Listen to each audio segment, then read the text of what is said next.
Let me ask you something. If the rule you followed brought you to this, of what use was the rule?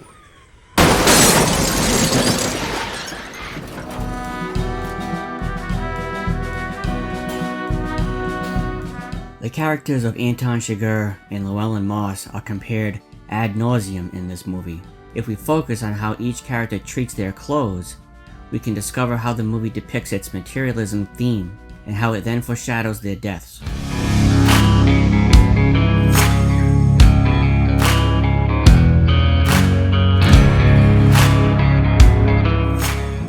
A person's clothes don't just represent someone's style of outerwear.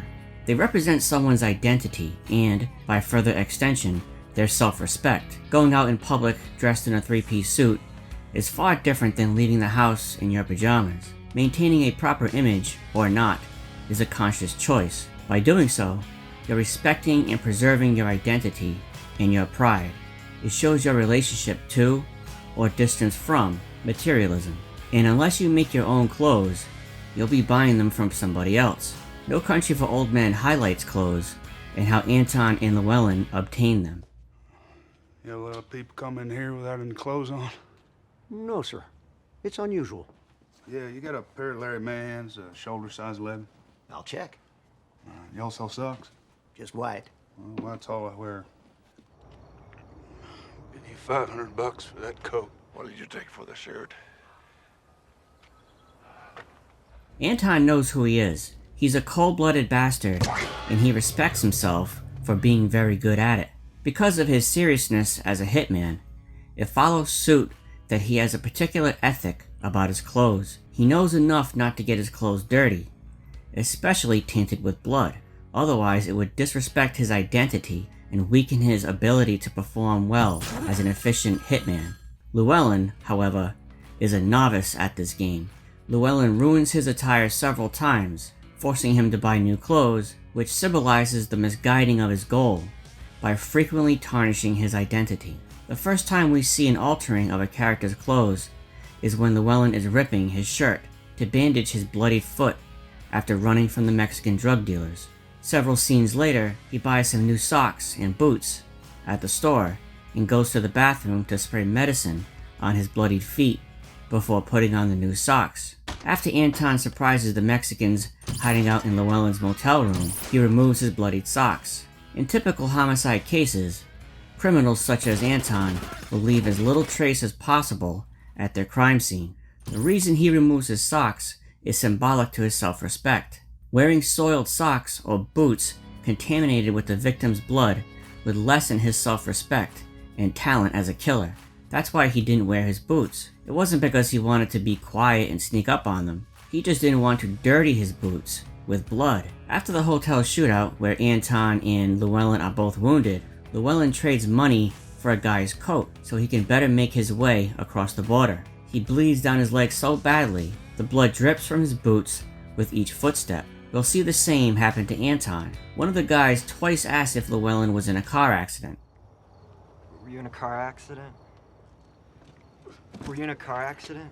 It will be Anton who suffers the wrath of fate's car accident, and he will buy the boy's shirt to use as a makeshift arm sling. Anton also uses a diversion so he can make his way into the pharmacy unnoticed to grab medication for his wounds. Before Anton enters the pharmacy, he opens a bag of groceries. He removes a box of cotton balls and a shirt he'll use to blow up the car as a distraction. It's never shown, but he likely bought a new pair of pants and the plastic drop cloth too, he'll use to change clothes with at the motel. Whereas the film shows Llewellyn buying clothes and other items, the film hides that aspect of Anton from the audience. Why is that though? It's as if the filmmakers weren't ready for the audience to see Anton making a monetary transaction.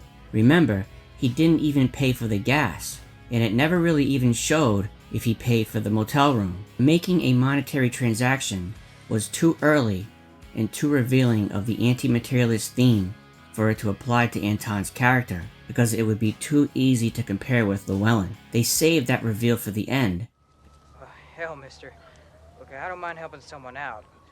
It's a lot of money. Take it. Take it and You didn't see me. Before Anton removes the shrapnel from his thigh in the motel room, he slides his boots off over a plastic tarp, and then cuts his bloodied black pants off to attend his wounds. The next time we see him is when he speaks with and shoots Carson Wells. Carson's pool of blood nears Anton's boots, and he notably places his feet on the bed. He wears burgundy pants now. The boots are the same, but his pants are new. It's a wide shot so the audience can see the new color of his pants. Crossing back to America, Llewellyn faces a Border Patrol agent who gives him a hard time about his lack of proper clothing. Llewellyn tries conning the agent about his hospital attire, but it doesn't succeed until he shares that he served 2 tours in Vietnam. Then I ask you again, how you come to be out here with no clothes? I got an overcoat on. You in the service? No, sir, I'm a veteran. Now? Yes, sir, 2 tours. What outfit? 12th Infantry Battalion, August 7th, 1966, July 2nd, 1968. Llewellyn immediately goes to the same store where he purchased the socks and boots to now buy a brand new outfit. A short time later, he's killed. When Carly Jean arrives home from her mother's funeral, she meets Anton. It's never told how much time has passed since the death of Llewellyn and now, but Anton is in different clothes than he was when we previously saw him. He's wearing brown pants now and a black shirt. These are obviously new clothes, but we haven't actually seen Anton trade money for his clothes. This lack of seeing Anton make a monetary transaction is what allows him to survive. That is, until...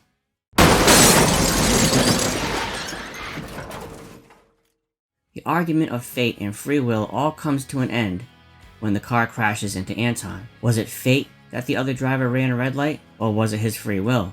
More importantly, what will happen to Anton? The answer lies in how Anton deals with the situation by buying the kid's shirt, which looks very similar to the shirt Anton used to blow up the car. It isn't the same pattern, but it's close enough that it goes with the identity metaphor used throughout the film. The filmmakers could have chosen any other pattern or color for the shirt, but they chose one that closely resembles the one Anton used prior. That's very deliberate. Anton is in a very bad position because the first responders are arriving soon and he's in terrible shape with his arm. So he trades money for the kid's shirt, just like how Llewellyn did with that guy's coat. Anton makes the choice to buy the shirt instead of just walking away, which he could have done. His character arc as a proven consumer of material goods by way of monetary trade is solidified in this scene, which, if we follow with the materialism theme, will eventually get Anton killed like it did Llewellyn.